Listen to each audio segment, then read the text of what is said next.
मेरे प्रिय दर्शकों नमस्कार। प्रिय दर्शकों, ऋषि ज्योतिष में मैं आपका दिल से स्वागत करता हूं और आपको बहुत धन्यवाद देता हूं कि आप मेरे वीडियो बड़ी उत्सुकता से देख रहे हैं। आशा करता हूं आगे भी देखते रहेंगे। दर्शकों, ऋषि ज्योतिष नर्मदा जी के तट के नजदीक है नर्मदेहर।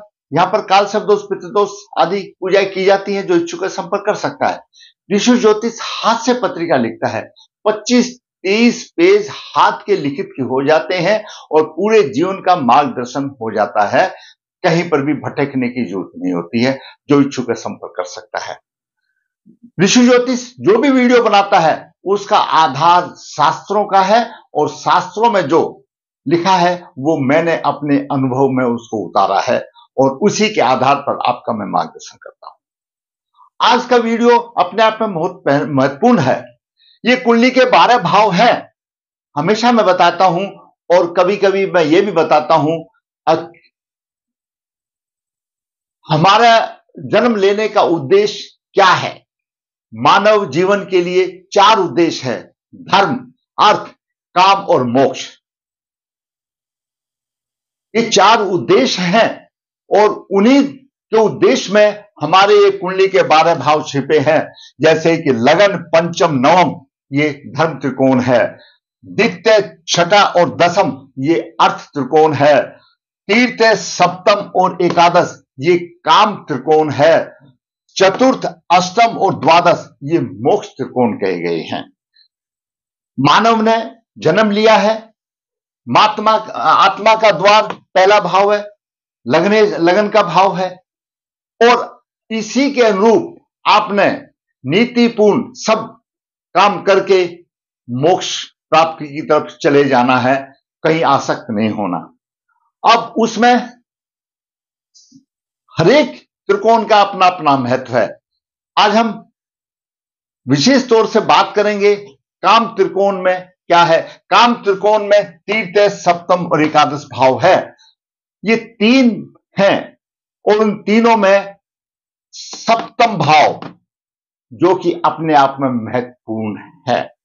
सप्तम भाव में अपने आप में महत्वपूर्ण है और यह इसका दूसरा पद है। पहला पद, दूसरा, तीसरा पद ये पराक्रम का है। हम जो भी काम करेंगे पराक्रम से करेंगे। छोटे भाई बहन का से जोड़ता है, हमको पराक्रम से जोड़ता है। सप्तम भाव हमको कहां से जोड़ता है? खुशियां देता है, अच्छा परिवार देता है, पद देता है और इनसे तृप्त होकर आगे बढ़ना चाहिए, आसक्त नहीं होना चाहिए, क्योंकि जाना तो सबको ही है। सप्तम भाव जीवन साथी से जोड़ता है। पार्टनर के साथ कैसे संबंध होंगे वो हमारा ये सप्तम भाव बताता है। सामाजिक प्रतिष्ठा कैसी होगी, समाज में हम कैसे जाने जाएंगे, वो हमारा सप्तम भाव बताता है। प्रकृति को विस्तार देना कितना योगदान होगा वो सप्तम भाव बताता है कि जीवन साथी का है। जीवन साथी कैसा मिलेगा, उसकी हमारी काम शक्ति कैसे होगी, विवाह कब होगा, जीवन साथी कैसे घर का होगा, कहां से होगा, परित्याग होगा, तलाक होगा या गृह कलह होगा, एक ही विवाह होगा या एक से अधिक होगा, व्यापार, पार्टनर, सब इसी भाव से जाना जाता है और ये दसम का सप्तम है।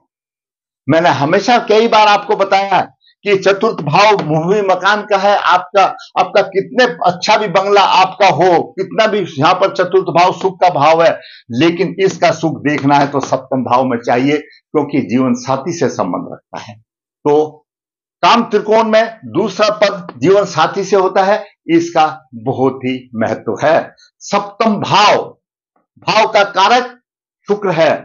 भावेश जो आपकी कुंडली में जहां पर राशि है उसका स्वामी भावेश होता है और इस पर किस प्रकार की दृष्टियां होती, ये सब सप्तम भाव से होता है। अब प्रश्न आता है कि इस सप्तम भाव में अगर राहु हो, आपकी लगन कुंडली कोई भी हो, आपके यहां पर सप्तम भाव में राहु हो, यहां पर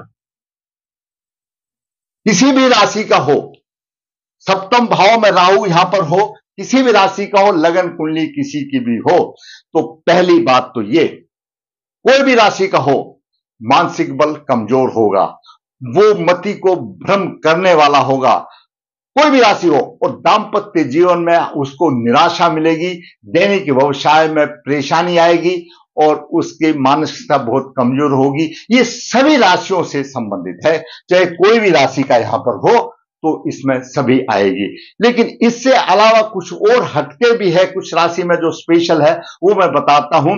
अगर यहां पर मेष राशि है तो मेष राशि में अगर राहु हो, कर्क राशि यहां पर 4 लिखा है, कर्क राशि है, या वृश्चिक लिखा है यहां पर 8 लिखा है तो वृश्चिक राशि है, या 9 यहां पर 9 लिखा है तो धनु राशि है, और अगर यहां पर 10 लिखा है तो मकर राशि है। तो यानी मेष, कर्क, वृश्चिक, धनु और मकर राशि में यहां पर राहु हो तो ऐसा दो विवाह होने की 110% आशाएं होती है, बिल्कुल होता है, इसमें कोई दो राय नहीं है। और यहां पर मिथुन राशि हो, यहां पर सिंह राशि हो, कन्या राशि में हो तो विवाह में बाधाएं आती हैं। विवाह में बाधा बहुत ही अधिक आती है। दाम्पत्य सुख में तो परेशानी सबको होती ही होती है, मानसिक बल और परेशानी सबको आती है।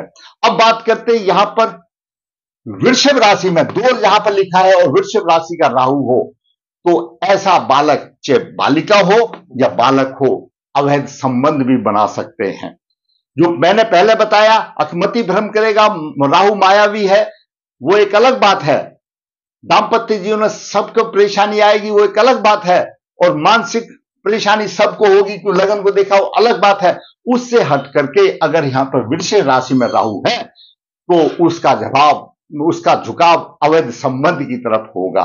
यहां पर अगर 2 लिखा है तो यहां पर अगर कर्क राशि में राहु है, शरीर पर घाव भी हो सकते हैं और उसको भूत प्रेत का प्रभाव भी, जैसे मूर्छा आ जाना, जैसे बोलते हैं ना ऊपरी बाधाएं, ये भी सारा हो सकता है कर्क राशि में राहु है तो। पहले मैंने आपको बताया कर्क राशि में 2 विवाह भी हो सकते हैं, वो तो हो सकते हैं, वो अलग बात है, दाम्पत्य परेशानी हो सकती है, लेकिन इन एडिशनल टू उसमें प्रेत बाधा भी आ सकते हैं, भूत प्रेत का भी योग बन सकता है। अगर यहां पर सिंह राशि को 5 लिखा है, सिंह राशि का राहु भी गलत रास्ते पर चलने को प्रेरित करता है, भ्रमित करता है और जीवन में विवाद होते हैं।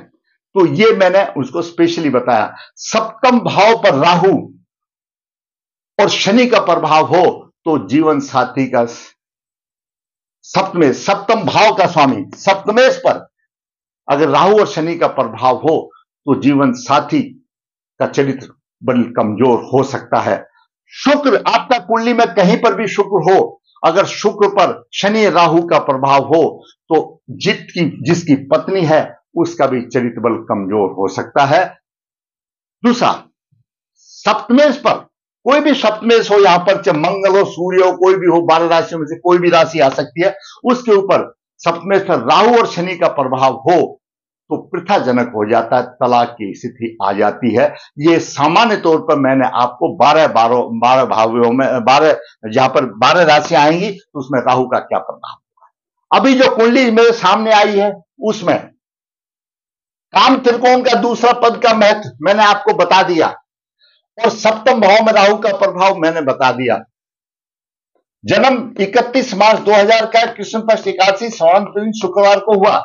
मकर लगन उदया 22 डिग्री है, केतु 6 डिग्री लेकर के, चंद्रमा 18 डिग्री 30 मिनट लेकर के और सप्तमेश चंद्रमा लगन में है। द्वितीय भाव में शुक्र बुध है 27 डिग्री 18 डिग्री लेकर के, तृतीय भाव में सूर्य मीन राशि में है। चतुर्थ भाव में मंगल 11 डिग्री, गुरु 15 डिग्री, शनि नीच राशि में 21 डिग्री लेकर शनि लग्नेश है और सप्तम भाव में राहु 6 डिग्री 26 मिनट लेकर के विराजमान है। यह स्थिति रही। राहु की महादशा 12/11/2010 से लेकर के 28 तक चल रही है, राहु पुष्य नक्षत्र में है। गुरु की महादशा 11/11/2028 से चल रही है, 44 तक होगी, भरनी नक्षत्र में है। ये ग्रहों की दशा के रहे। चंद्रमा कृष्ण पक्ष का एकादशी का है, पक्षबली नहीं है, कमजोर है, प्रभावहीन है। चंद्रमा प्रभावहीन है। जन्म नक्षत्र स्वारण 22वां नक्षत्र स्वाति है। जन्म नक्षत्र स्वारण नक्षत्र है, इससे 22वां नक्षत्र स्वाति है और स्वाति के स्वामी राहु है, तो राहु इसमें विनाशकारी बन गया। राहु की जब भी दशा अंतरदशा आएगी तो विनाश करेगा और अभी चल रही है, 28 तक चल रही है, विनाशकारी चल रहा है। मंगल अश्विनी नक्षत्र में पुष्य नक्षत्र को सप्तम भाव में देख रहा है निज दृष्टि से। मंगल अश्विनी नक्षत्र में है और पुष्य नक्षत्र को देख रहा है, और राहु भी पुष्य नक्षत्र को में आ रहा है, तो पुष्य नक्षत्र भी पीड़ित है। वैराग्य तृष्णा का कारक शनि, शनि वैराग और तृष्णा का कारक है। लग्नेश तो है, गुरु पर प्रभाव है।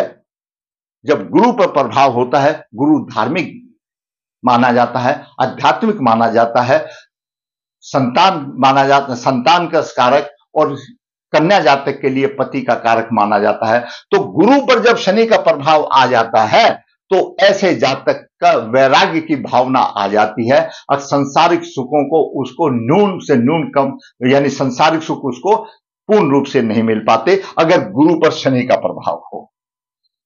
गुरु की चतुर्दशी यानी केंद्र प्रभाव सप्तम भाव पर भी है, क्योंकि जो भी ग्रह है अपने से चतुर्थ स्थान पर 75% प्रभाव डालता है, लेकिन गुरु स्वयं में दोषी है, द्वादश भाव का स्वामी है। तो गुरु का यहां पर कर्क राशि में उच्च का होते हुए भी अशुभ प्रभाव रहेगा, और शनि का भी यहां पर केंद्र प्रभाव है सप्तम भाव पर। यह मैंने आपको बताया। अब देखिए बात, गुरु एक कारक है, सप्तमें चंद्रमा पर राहु शनि का प्रभाव है। सप्तमें चंद्रमा है, राहु का भी प्रभाव है, और शनि की दशम दृष्टि है। चंद्रमा को पृथक कारक है। चंद्रमा किसका प्रतिनिधि कर रहा है? सप्तमेश का। तो जातक के माता पिता ने ध्यान नहीं दिया, और शादी होने के बाद ये आज तलाक की नौबत आ गई। आज ये मालूम हो रहा है कि इस लड़की की जिसके साथ शादी हुई उसके पति का चरित्र बल कमजोर है, क्योंकि सप्तमें चंद्रमा है, चंद्रमा पर राहु और शनि का प्रभाव है। चरित्र की परिभाषा बहुत बड़ी है। मैं किसी को ऐसा दोष नहीं देना चाहूंगा अब भाई उसका चरित्र में क्या स्पेसिफिकेशन है। चरित्र बल में अवैध संबंध भी आते हैं, बातचीत करने का तरीका भी आता है, यानी नाना प्रकार से उसके लिए एक सूटेबल वर्ड है चरित्र बल कमजोर। क्यों? जिसका चरित्र कमजोर होता है वो ना बड़ों का इज्जत करना जानता है, ना छोटों को प्यार देना जानता है, और उसी में आ जाता है अवैध संबंध भी आ जाता है। ये भी एक बात है। इसलिए चरित्र बल इज ए सूटेबल वर्ड। तो चरित्र बल उसका कमजोर है, और विवाह होने के बाद आज ये बच्ची तलाक के कागज पर है। सास ससुर, क्योंकि मंगल अपनी राशि में है और शनि उच्च राशि देख रहा है, सास ससुर तो ले जाना चाहते हैं, कहते हैं हम लेके आएंगे, लेकिन ला के रखेंगे कहां? भाई पति तो नहीं चाहता, शादी तो पति के साथ की है ना। आज इस तरह से उस बेचारी कन्या का जीवन इस तरह से नरक तुल बनता जा रहा है, और वो सोच में पड़ी है, एक पढ़ी लिखी कन्या आगे करे तो करे क्या।